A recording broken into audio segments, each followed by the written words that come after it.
7 o'clock. Call this meeting to order, please. Everyone please rise for pledge of allegiance. I pledge allegiance to the flag of the United States of America and to the republic for which it stands, one nation, under God, indivisible, with liberty and justice for all. Roll call, please. Milosimo. Present. Pat. Here. Wojcicki. Here. Readers. Here. Lockhauser. Here. Loomis. Here. Sealy. A form is established. Do we have any amendments to tonight's agenda? Hearing none, let's see what we have here. We have 2 presentations, a couple of accommodations for a couple of officers for some outstanding work. Alex, do you want to come forward? And Sergeant Mikulasek, come on forward.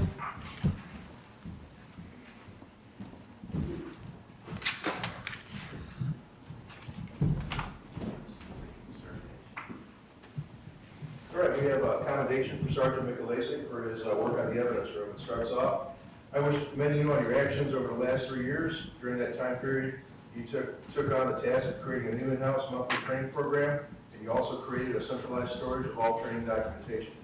Your in-house training and monthly policy training has been a success and has been a model for other agencies to follow. You spent numerous hours creating a centralized training database that included finding the proper program and manually entering the training records of all officers for the last 20-plus years. Continuous training is the best way to ensure that our officers are provided with the most professional policing possible. Your dedication to training is truly an example of great service that you provide to the community and the Yorkville Police Department.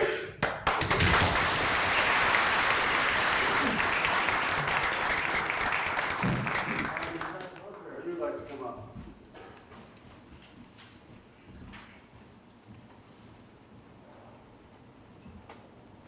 Right, Detective Hunter is getting accommodation for his work in the evidence room.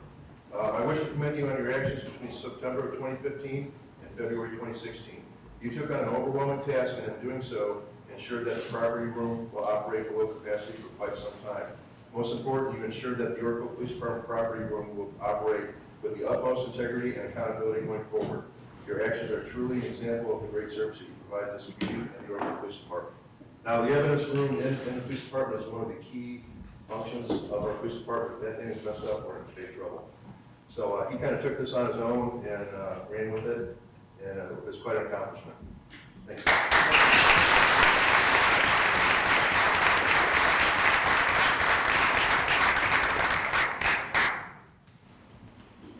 Okay, no public hearings. Do we have any citizen comments on items that are on the agenda this evening?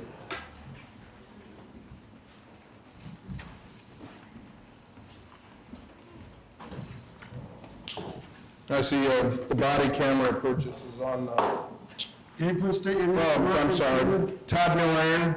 You want my address, or is Yorkville okay? Name is fine. All right. Yeah, many of you haven't seen me for a while, but I'm back.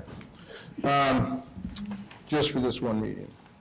The body camera purchase is on the mayor's report, and I would encourage the council to pass that. I'm sure there's already been discussion about that, and it's probably already a foregone conclusion, but I want to say, again, Yorkville's out in front of a lot of the other municipalities in the area and our county government on taking the initiative to provide body cameras to the officers that enforce the laws within this municipality, and I think that's a good thing.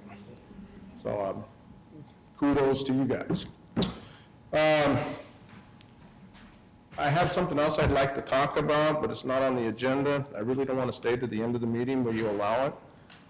If you're quick, Todd, I don't see. Yeah, it will be. Yeah. All right. Thank you. This was a letter to the editor. It was published last week in the Kendall County Record. I don't know how many of you,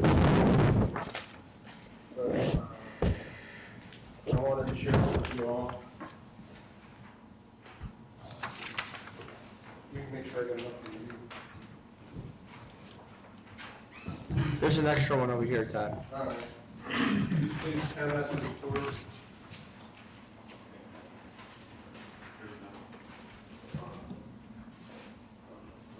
Clerk got one or no? There was an extra one.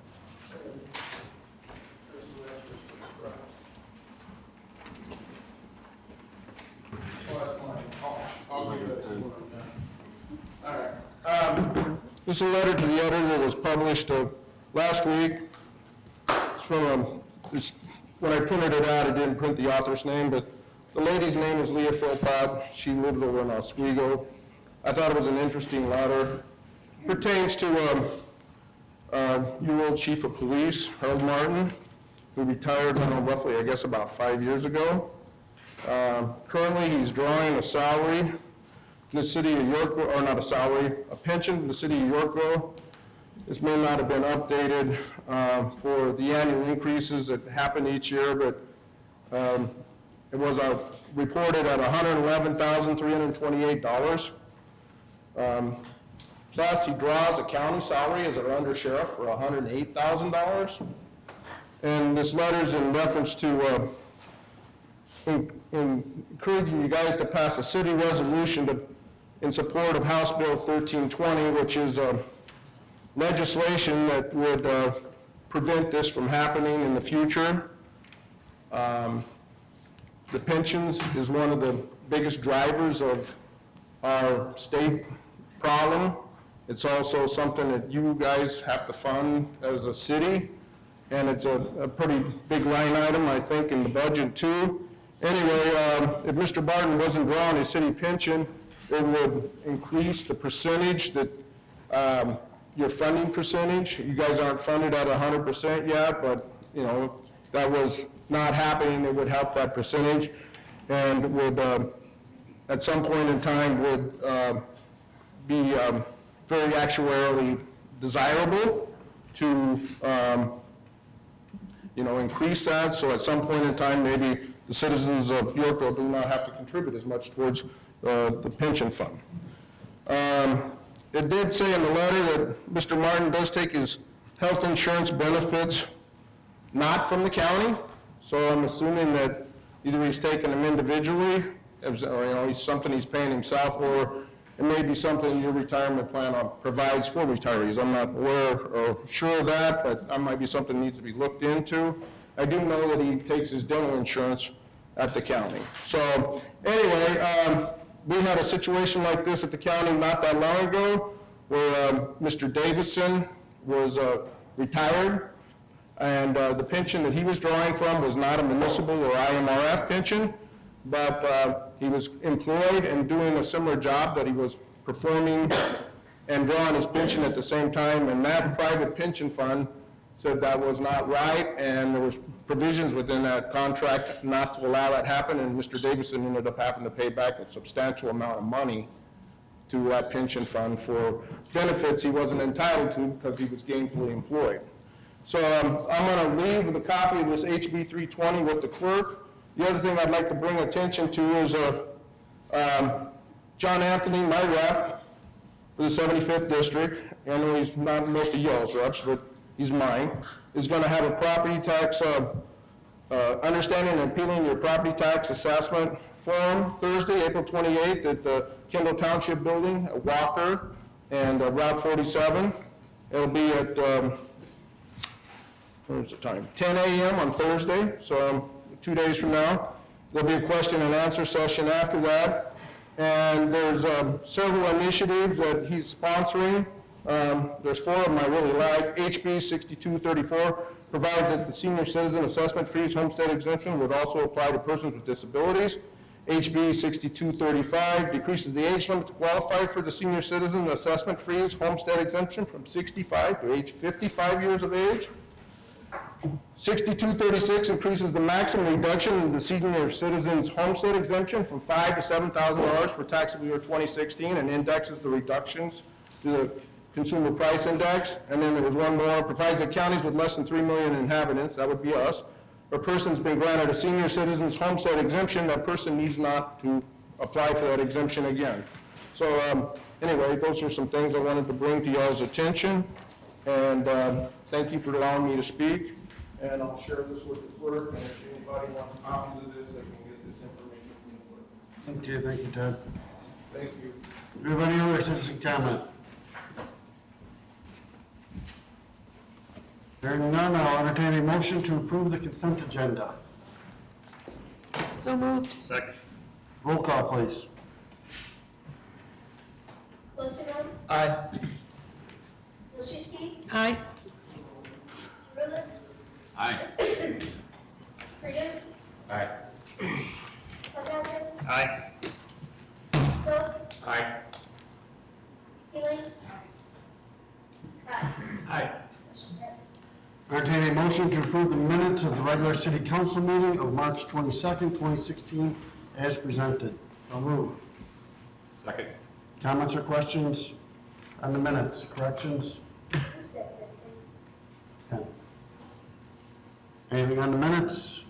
All those in favor of approving as presented, please state aye. Aye. Opposed? Okay, next we'll go to mayor's report. First item is a proclamation for Poppy Days.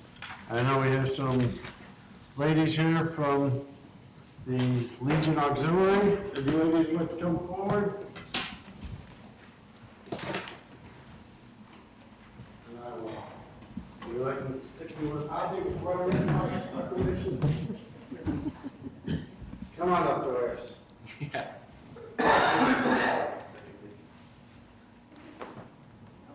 Thank you. Okay, what I have here is, whereas America is a land of freedom, preserved and protected willingly and freely by citizen soldiers. Whereas millions who have answered the call to arms have died on the field of battle. Whereas a nation of peace must be reminded of the price of war and the debt owed to those who have died in war. Whereas the red poppy has been designated as a symbol of sacrifice of lives in all wars. Whereas the American Legion Post 489 and American Legion Auxiliary Unit 489 have pledged to remind America annually of this debt through the distribution of the memorial flower, so that May 20th and May 21st, 2016 may serve as Poppy Awareness Days. Therefore, I, Gary J. Linsky, Mayor of the United City of Yorkville, do hereby proclaim Poppy Awareness Days in the United City of Yorkville, and request all citizens to observe these days by wearing a poppy and making contributions for this worthy cause. Dated this 26th day of April, 2016. So thank you very much. You may have a seat.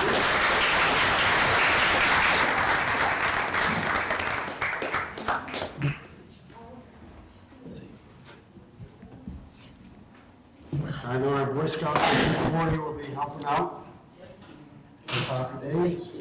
If anybody else wants to volunteer, just. Thank you. Absolutely. I assume people are meeting at the Legion on the morning of May 20th, or? and We have dispersing? 2-hour shifts planned. Okay. And so they'll be getting their jugs and get their assignments. So people just stop by the Legion if they're interested to sign up? Sign up on the Legion. Otherwise, Carol and I are the co-chairs. You call either one of us and we'll get you on the list to volunteer. Wonderful. And if any of your businesses would like a donation can for your business, let me know because we'll be running around here pretty soon and getting those passed out. All right. Okay? I'm sure you can leave one at City Hall. Okay, we will do that. Yeah. I hadn't thought of that. Thank you. Yep, absolutely. Thank you. Okay, I have a proclamation for Rain Barrel Month. Is everyone here for Rain Barrel Month? It's a rather lengthy one, if anyone would like to read it, it's in the packet. So it is Rain Barrel Month, the month of May, I believe, is also Rain Barrel Month. Okay, next I'll entertain a motion, let's see, to authorize a purchase of body cameras for the police department after May 1st, 2016, from Battery Jack, Inc., in an amount not to exceed $49,998, and waiving the requirement of competitive bidding. So moved. Second. Comments or questions on this? Yes, sir. After speaking to the chief, I believe I wish to table this. He had some issue with it, and he was, get some questions answered, so I would move to table it. Well, we could table it, I agree, we're probably gonna table it, but, let's see if there's any questions first, if you don't mind. Yes. I got a few. On the page from Deputy Chief Hill, the statement says that we wouldn't have to purchase any additional servers or space on our current server, and I don't see in their note about anything having to do with the server. I know that the letter says that, but I don't see it in the actual sales order, so that's highly concerning to me with the numbers they were breaking down. So 8-hour shifts, 30 officers, we're talking like 2 terabytes before the end of the year that has to be accessible and stored on site or at least in the cloud, but 2 terabytes is a lot of freaking information. Right. There's actually 2 servers that we're purchasing from the company as part of it. Okay. And the policy we're looking at the Illinois Chiefs Association is recommending is that they only turn on when there's activity going on. Okay. You don't hear your car driving around, not on. If you're eating lunch, you're not going on. If you get a call for service when you step out of the car, it goes on. You know, so it would be, it's going to be extreme amount of information. And I know the policy talks about maintaining non-essential stuff for at least 90 days. Right. In 2 years on things that are complaint involved, things like that, or if it's evidence, or it could be inevitably, or, could be stored from over net. Right. But on stuff that would be stored in that way, we would probably store that in our main servers. You know, as where we store our evidence for video cameras, things like that.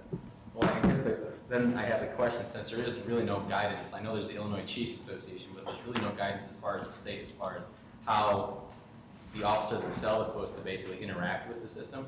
So it's, if there is, they pull somebody over, starts the second they get out of the car.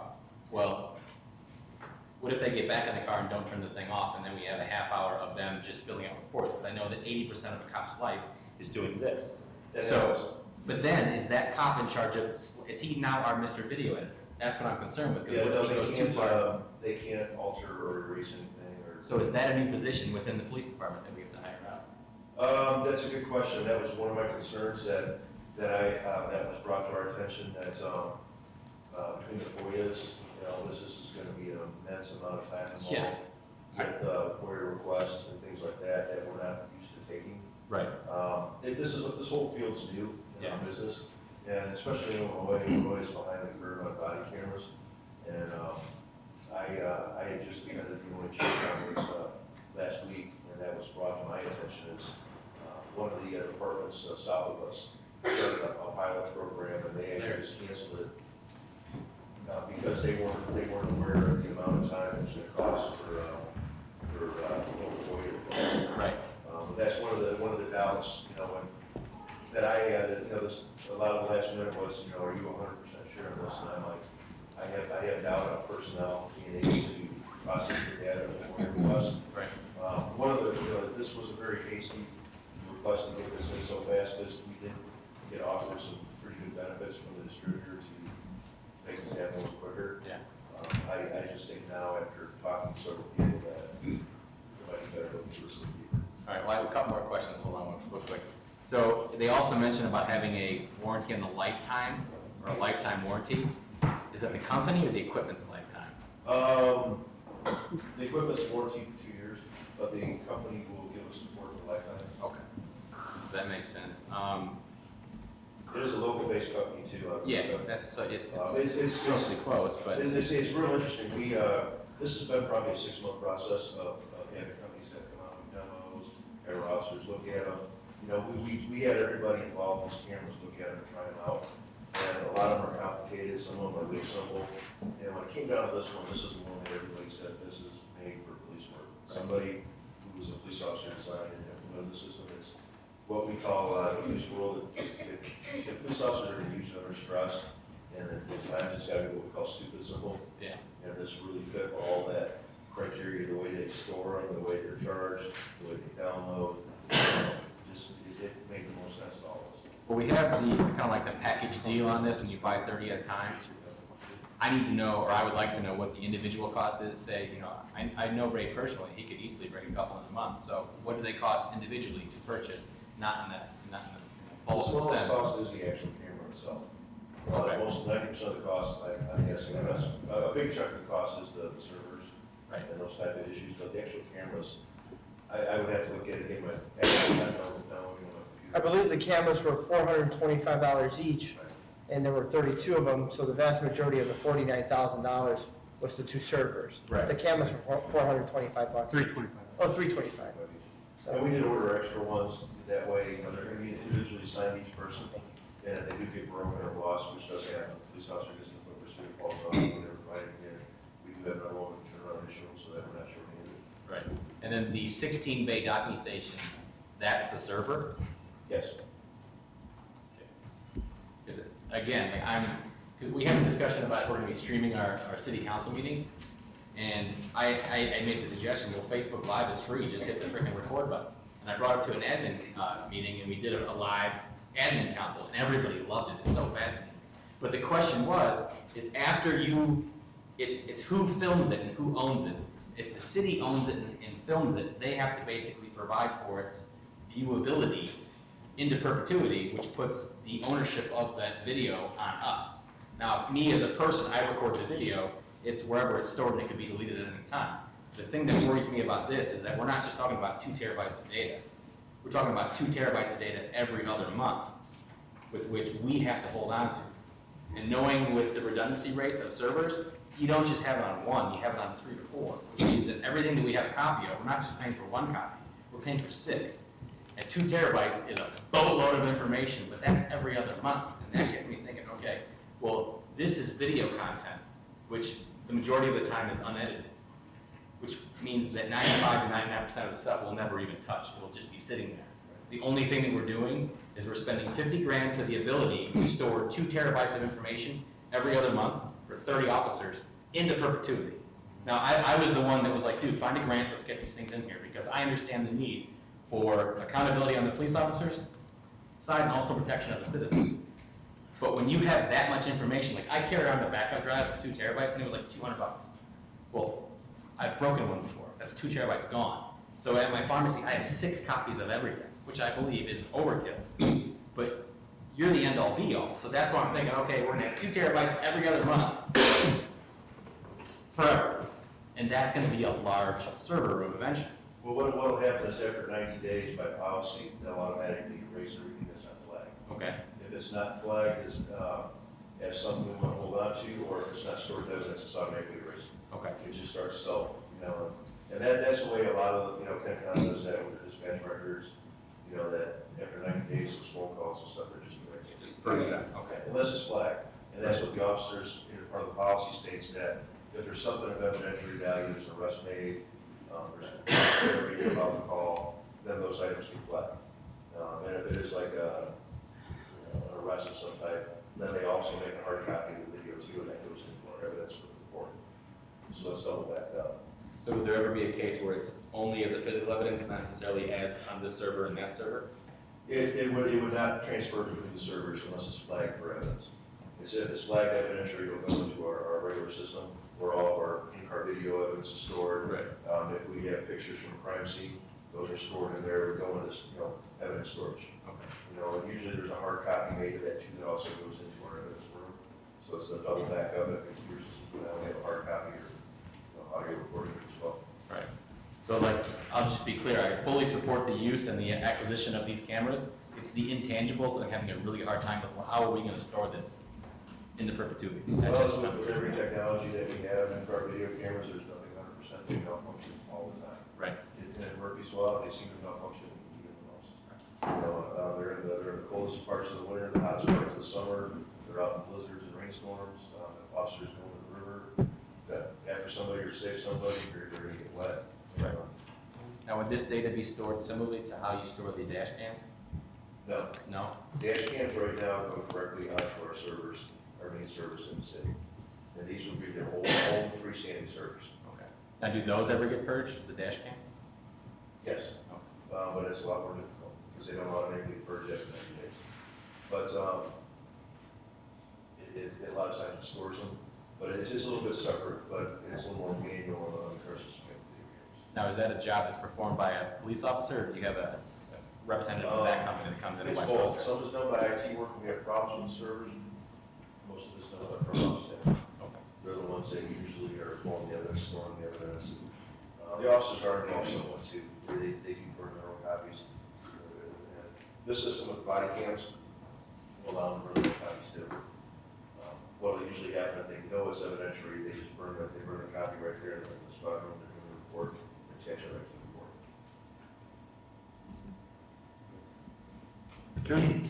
Yeah, today I had the opportunity to talk to someone from the Winfield Police Department, and I asked them if they had this, and they said they didn't. And so I was kind of curious, I thought more in that direction, it would be more common. And this person said when they looked at them, the ultimate decision came down to they weren't willing to put away one person of manpower. He said it would take 40 hours the whole year. You'd have to dedicate a whole person to that, and they weren't willing to do that, I guess.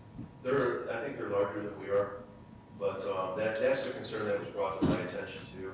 That talking about this, am I 100% behind the program? I am, but am I 100% that we can actually do the program right now? Maybe a little less, until I can get a handle on the amount of time it's going to take to actually quickly process FOIAs and do it.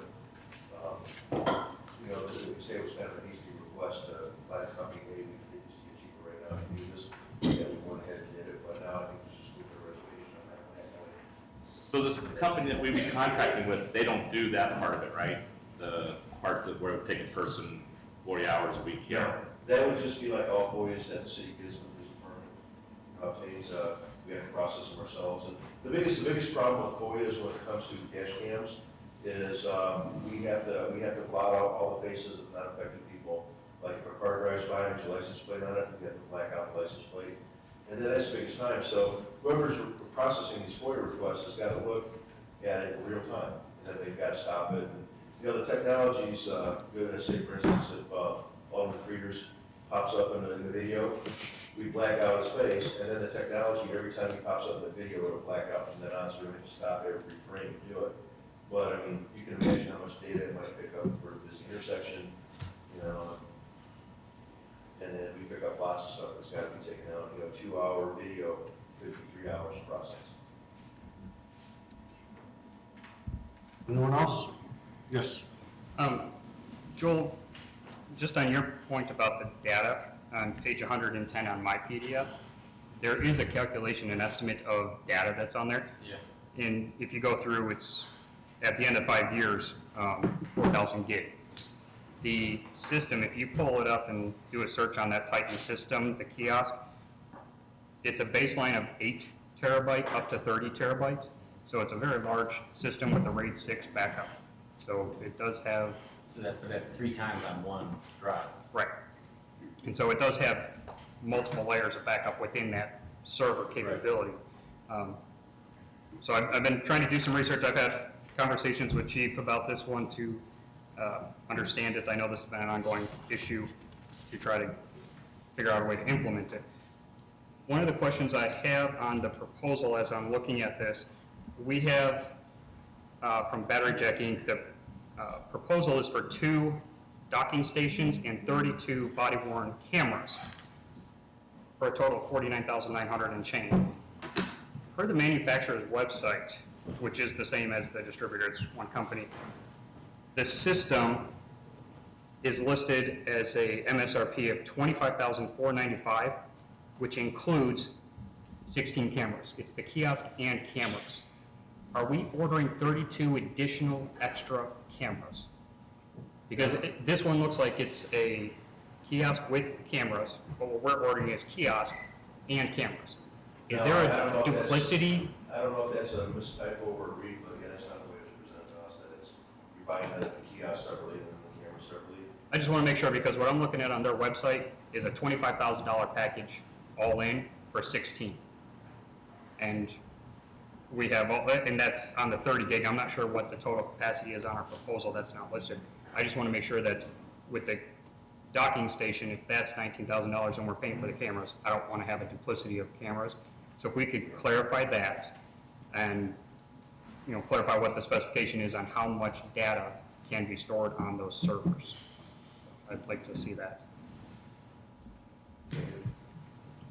Okay, any other questions? It's good to be on the forefront of this thing. It sounds like we have a little more homework to do. So, Alderman Closewell, do you want to make that motion? I would make a motion to table this to Probably back to the Public Safety Committee. send it back to the committee, that's fine. Do we have a second? Roll call, please. Frieders. Aye. Chimmerlis. To get it out. Colosimo. Aye. Alcázar. Aye. Luszewski. Aye. Teeling. Aye. Stoll. Aye. Pat. Aye. Okay, there's an MFT compliance review in your packet for calendar year 2015. That's informational, Bart, we don't need to take any action on it. Any questions on the MFT compliance review?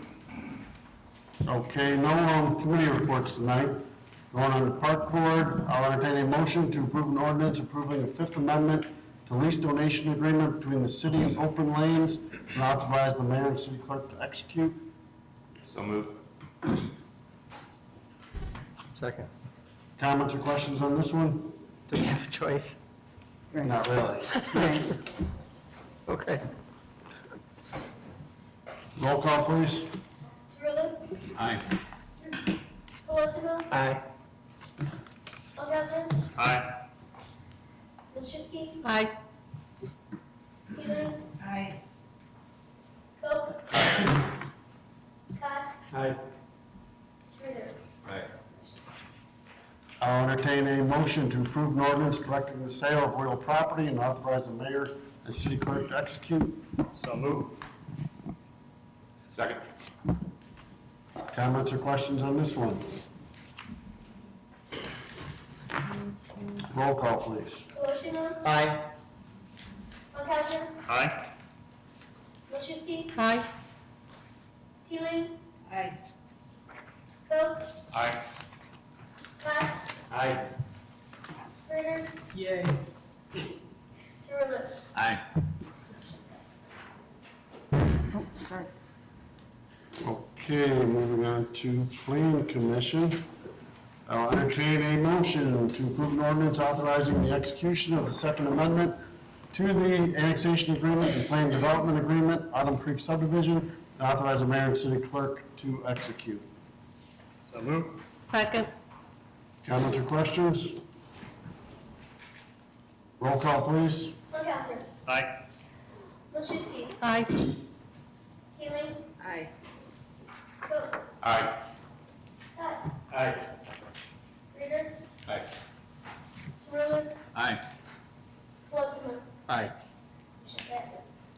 Next, I'll entertain a motion to approve an ordinance reclassifying certain property on Fox Road between Pavilion Road and Ford Drive, formerly known as Silver Fox Development, and authorize the mayor and city clerk to execute.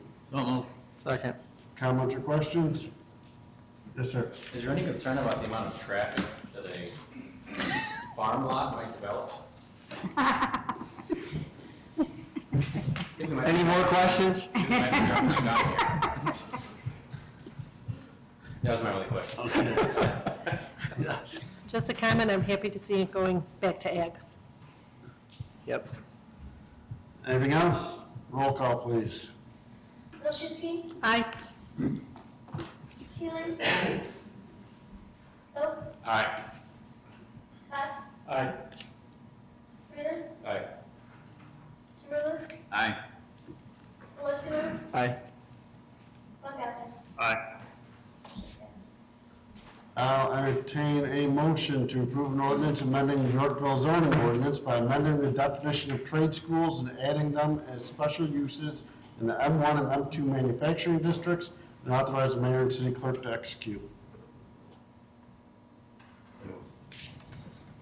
Second. Comments or questions on this one? Roll call, please. Pat. Aye. Schmitters. Aye. Childs. Aye. Colosimo. Aye. Lukasher. Nay. Nay. Nay. Nay? Machuski. Aye. Teeling. Aye. Coe. Aye. Motion passes. I will entertain a motion to approve an ordinance amending ordinance 2015-42 that granted the special use for a public storage facility at 147 Commercial Drive, and authorize the mayor and city clerk to execute. So moved. Comments or questions? Roll call, please. Childs. Aye. Colosimo. Aye. Lukasher. Aye. Machuski. Aye. Teeling. Aye. Coe. Aye. Pat. Aye. Schmitters. Aye. Motion passes. Okay, no ZBA reports, no city council reports, city clerk's report, any community and liaison reports? Staff report. A few items, Your Honor. First, a couple questions from aldermen and staff members just about water rates. We did keep the infrastructure fees the same as they were last year, but just as a reminder, the water rates were actually approved 3 years ago. They are scheduled to go up to $17 for a flat fee bi-monthly and $4.30 per 100 cubic feet, which is like 742 gallons. So every unit is $4.30. Second, you'll see some promotional materials for our comp plan information meetings on May 5th in Windette Ridge and May 12th at Grand Reserve. Those will be on social media and our website, talking about components of the comp plan before it actually gets brought to this body in the next couple months for a final vote. Both of those meetings will be at 7 p.m. and both of those meetings are held in the subdivision club. Third, we've got our Chicago Whitewater Association is going to be donating a couple trees to Riverfront Park on behalf of their current and former members. That's going to be this Saturday at 11 a.m. down at Riverfront Park, in case anybody is interested in going. Fourth, we have Push for the Path, Pepperoni. The 5K is May 7th in the morning. We've raised, I think, over $20,000 already for the Push for the Path initiative through Lynn's efforts and staff's efforts. So it's really great to see. It's a standard 5K where if you still register now online, you save yourself a couple dollars. Before you get there, actually, the price is a little bit higher. We are also accepting donations too, so that might be a good thing if a whole bunch of people show up the day of. Last is as part of my professional certifications through the International City County Management Association, I have to go through a 360 evaluation every 5 years. So that 5-year period is actually up this year. So good news is everybody gets to write interesting things about me. Both city council members, peers, so Rich and Kathy would both fill this out, subordinates, and actually I'm going to send it to a couple members of the chamber board too, since I serve over there to kind of get different angles. So what's going to happen is everybody's going to fill out these. Will it be anonymous? It will be anonymous. Yes. I'll fill out one too.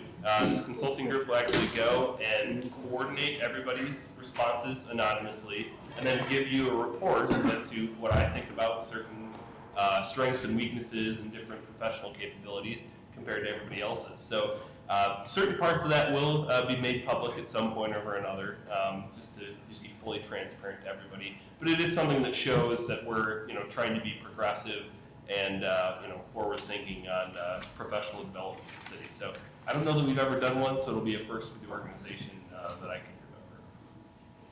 Thank you. We all can't wait. Okay, any additional business? Okay, hearing none, we will adjourn to executive session for litigation and personnel. There will be no action taken after executive session. We were up 11 to 1, we moved 12 11. Unbelievable. Because you weren't there.